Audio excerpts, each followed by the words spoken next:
Hello नमस्कार दोस्तों, मैं शुभम आपका स्वागत करता हूं आपके अपने channel GK GS with Shubham में।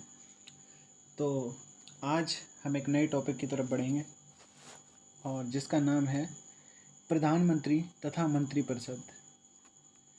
बेहद इम्पोर्टेंट टॉपिक, परीक्षा में बहुत ज़्यादा पूछे जाने वाला पॉलिटी से ये टॉपिक है।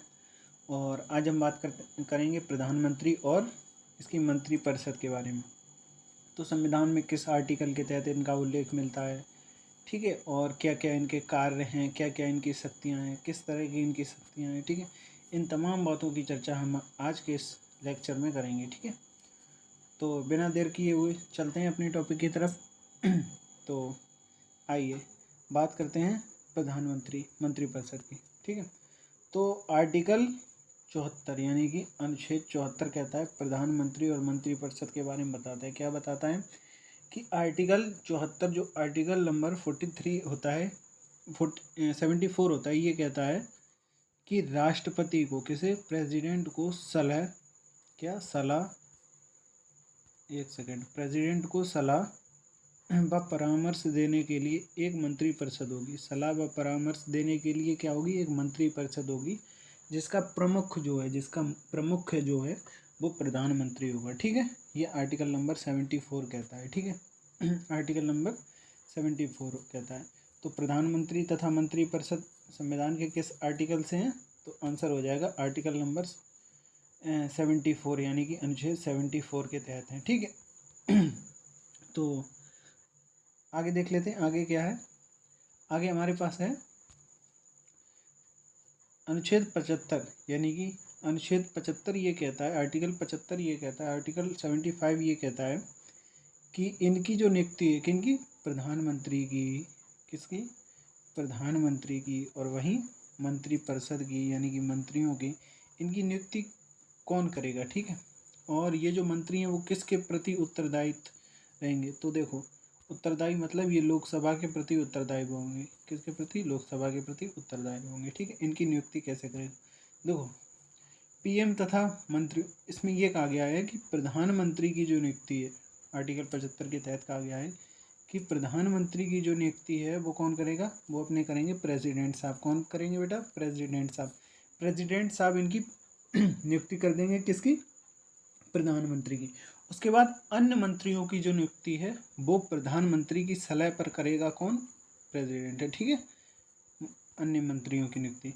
तो सवाल उठता है, क्या प्रधानमंत्री जो है वो राष्ट्रपति किसी को भी बना सकता है? नहीं। तो किसे बना सकता है? देखो अगले पेज पे चलते हैं, ठीक है। ये देखो किसे बना सकता है। देखो, राष्ट्रपति उसे ही प्रधानमंत्री बना सकता है जिसे लोकसभा में बहुमत प्राप्त हो। क्या प्राप्त हो? बहुमत प्राप्त हो। सॉरी, बहुमत प्राप्त हो, ठीक है। तो बहुमत प्राप्त हो मतलब जैसे आप सभी लोग जानते हैं, आप सभी लोगों ने लोकसभा के चुनाव सुने होंगे कि आज लोकसभा के चुनाव हैं, प्रधानमंत्री के चुनाव हैं, ठीक है। तो लोकसभा के जो चुनाव होते हैं वो कैसे होते हैं? देखो इसको थोड़ा सा समझ लेते हैं। जैसे लोकसभा के चुनाव कैसे होते हैं, जैसे मान के चलो ये अपना प्यारा भारत है, ठीक है। इसको, ये अपना पूरा भारत है, ठीक है, नीचे तक बन नहीं पाए। इसमें क्या है, चुनाव कराने के लिए क्या होता है, इस पूरे भारत को निर्वाचन क्षेत्रों में बांटा जाता है, ठीक है।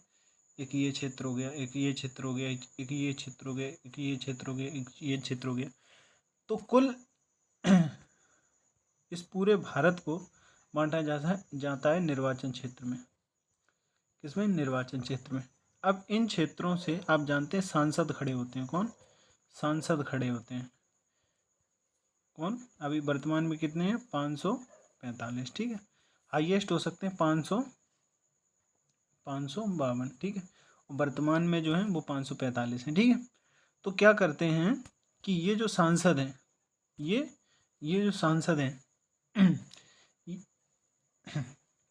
ये जो जिस पार्टी को होते हैं वो पहले ही डिसाइड कर लेते हैं कि अच्छा मेरी, जैसे मान लो ये अभी बीजेपी की पार्टी है, ठीक है, सत्ता में। तो क्या कहते हैं, इन पार्टियों के सांसद जीते, उन्होंने पहले ही डिसाइड कर लिया था कि अगर कमल जीता यानी कि पार्टी जीती तो प्रधानमंत्री जो बनेंगे वो कौन बनेंगे? श्री नरेंद्र मोदी बनेंगे। ठीक है, श्री नरेंद्र मोदी जी बनेंगे प्रधानमंत्री। ठीक है, ये पहले ही डिसाइड कर लेते हैं, ये बात पहले से ही डिसाइड हो जाती है। और जब इनकी पार्टी सत्ता में आ जाती है तो इनके अनुसार फिर प्रधानमंत्री मोदी जी बन जाते हैं। ठीक है, तो ऐसे करके इनका, और जैसे आप लोग सभी लोग जानते हैं इनका चुनाव कैसे होता है। जो भी राज्य में 18 वर्ष से ऊपर का व्यक्ति है, 18 वर्ष से ऊपर का व्यक्ति है, वो प्रत्यक्ष रूप से इन सांसदों को चुनता है।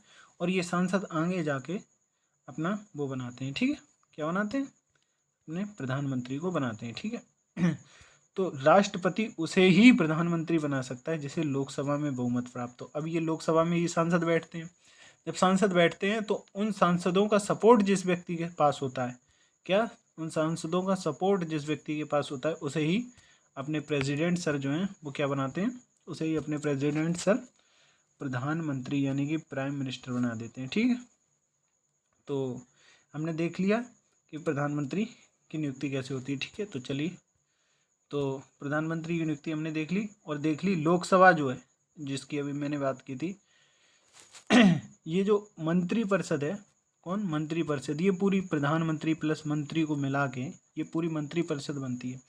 अभी बताएंगे कैसे कैसी है। ठीक है, तो इसमें क्या है, इसमें मंत्री परिषद जो होगी वो लोकसभा के प्रति उत्तरदायी होगी। ठीक है, ये बात याद रखना है। ठीक है, ठीक, आगे चलते हैं। ठीक, अब देख लो, आगे हम आगे देखो, मैंने जैसे ही आपको बताया इनकी नियुक्ति कौन करता है? राष्ट्रपति नियुक्ति करता है। किसकी? प्रधानमंत्री जी की भी राष्ट्रपति नियुक्ति करता है। ठीक है, और वहीं अपने मंत्री जी की भी यही प्रधानमंत्री राष्ट्रपति ही नियुक्ति करता है। ठीक है, और त्यागपत्र जो है, त्यागपत्र वो राष्ट्रपति जी को देते हैं। ठीक है, मंत्री भी और प्रधानमंत्री भी। ठीक है किसको देते हैं? अपने राष्ट्रपति जी को देते हैं। ठीक है, और आगे देख लेते हैं।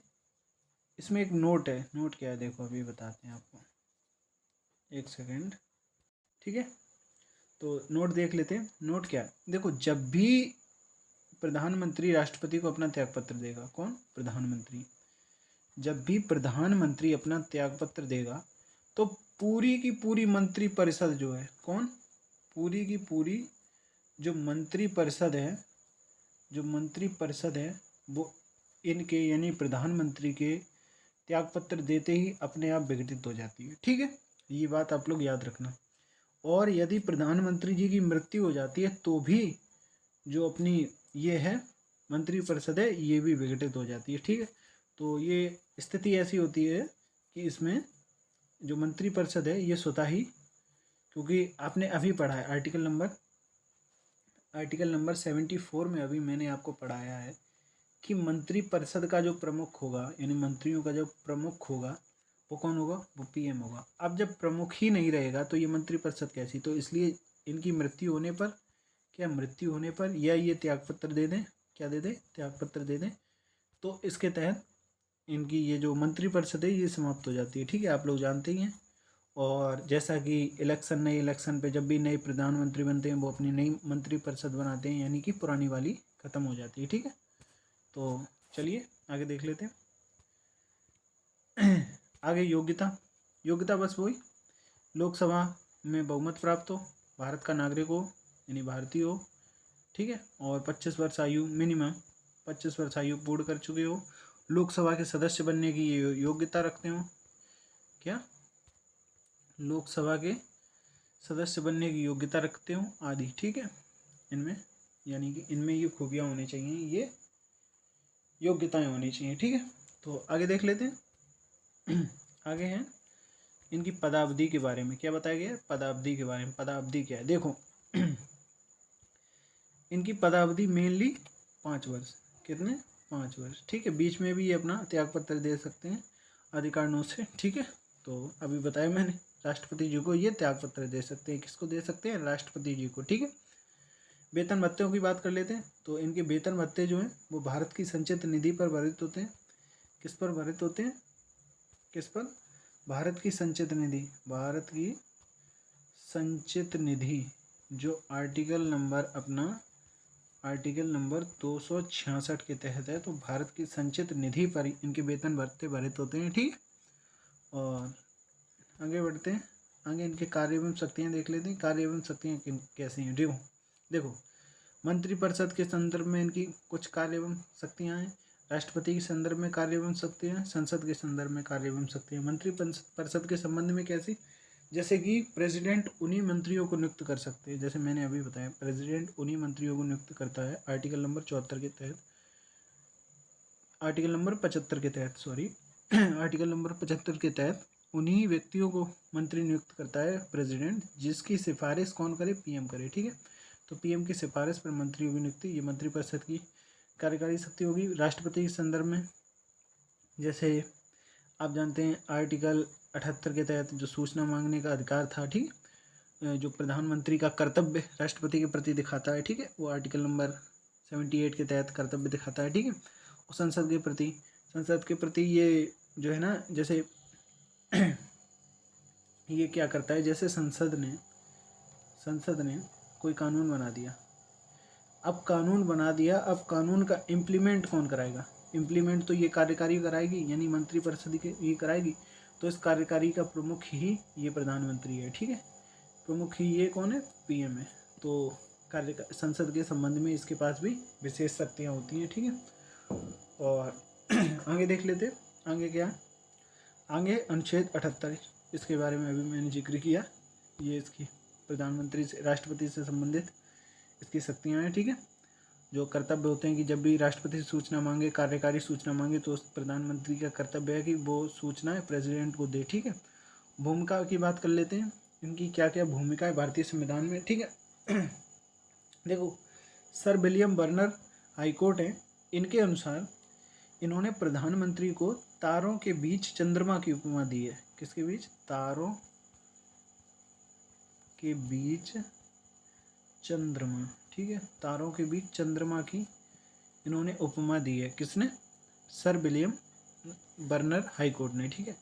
इसके बाद जो HRG ग्रीव्स हैं, ये कहते हैं कि सरकार देश की प्रमुख है। ये क्या कहते हैं, सरकार जो है वो है देश की प्रमुख, सरकार देश की प्रमुख है, वहीं सरकार का प्रमुख पीएम है, ठीक है, सरकार का प्रमुख कौन है, पीएम है। तो ऐसे करके इन्होंने प्रधानमंत्री की योग्यता के बारे में बताया। देखो मैंने अभी बताया था आपको, इसको साइड में कर लेते हैं, ठीक है, ठीक, मैंने अभी बताया था अपने संविधान में जो है ना, आर्टिकल नंबर 52 के तहत राष्ट्रपति है, ठीक है।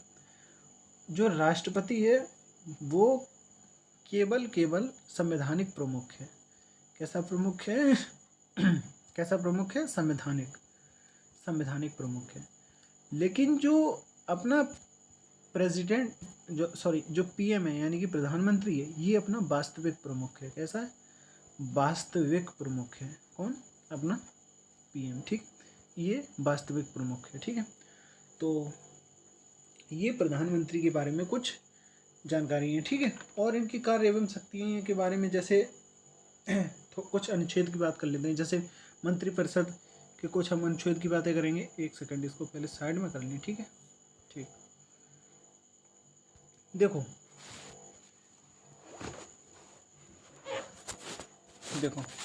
अनुच्छेद आर्टिकल नंबर 75 कहता है कि पीएम प्लस मिनिस्टर, कौन, पीएम प्लस मिनिस्टर को मिला के इनकी जो संख्या है, यानी मंत्रिपरिषद की जो संख्या है, वो लोकसभा की संख्या के 15% से अधिक नहीं होनी चाहिए, ठीक है, 15% के अधिक नहीं होनी चाहिए, ठीक है। ये कौन कहता है, ये अनुच्छेद 75 यानी कि आर्टिकल नंबर 75 कहता है, ठीक है। और क्या कहता है और अभी जैसा कि मैं आपको पहले बता चुका हूँ, इसी में कहा गया है कि पीएम की और मंत्रियों की नियुक्ति जो है अपने प्रेसिडेंट सर करते हैं, ठीक है, आर्टिकल नंबर 75 के तहत बताया गया, ठीक है। और ये इसी आर्टिकल में ये भी बताया गया कि ये जो मंत्रिपरिषद है, ये ठीक है, ये कौन है, मंत्रिपरिषद जो है, मिनिस्टर ऑफ काउंसिल है, ये लोकसभा के प्रति उत्तरदायी होगी। क्या होगी, उत्तरदायी होगी। क्या होगी? उत्तरदायी होगी। ठीक है, लोकसभा के प्रति उत्तरदायी होगी। ठीक है, ये बात कौन करता है? ये आर्टिकल नंबर 75 करता है। ठीक है, और कुछ देख लेते हैं।